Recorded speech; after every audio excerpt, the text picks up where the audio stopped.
History में mention है कि एक बार एक नौजवान की शादी बड़ी धूमधाम से होती है।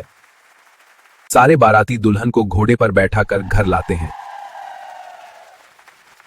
दुल्हन का घोड़े से उतरते ही दूल्हा घोड़े का गर्दन तलवार से काट देता है। जब दूल्हे से पूछा गया कि उसने घोड़े को क्यों मरा, तो उसने जवाब दिया, मेरी दुल्हन का घोड़े पर बैठने से सीट पे जो गर्माहट आई है उसे कोई दूसरा बैठकर महसूस ना कर ले, इसलिए मारा। इसी तरह एक और वाकया है कि एक औरत ने अदालत में अपने शौहर के खिलाफ केस किया कि काजी साहब, ये मेरे शौहर हैं, इनके जिम्मे मेरे हक मेहर के 500 दिनार बनते हैं जो ये नहीं दे रहे हैं। क्यों अल्लाह के बंदे, मेहर की रकम 500 दिनार क्यों नहीं दे रहे हो? काजी साहब, मेहर की रकम 500 दिनार नहीं था, इसका कोई भी पैसा मेरे पास नहीं आया, ये झूठ बोल रही है। गवाह को बुलाया जाए और इस औरत का नकाब हटाकर पहचान किया जाए कि शादी के वक्त इसी औरत का मेहर 500 दिनार था।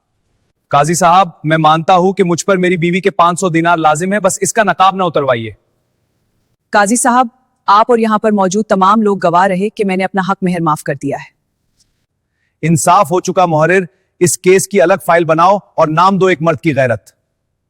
अल्लामा इब्न क़य्यिम रहमतुल्लाह अलैह फरमाते हैं कि इंसान के दिल में गैरत होती है, और अगर गैरत ना हो तो उस दिल में मोहब्बत हो ही नहीं सकती, और मोहब्बत से खाली दिल में ईमान और दीन कैसे बाकी रह सकता है।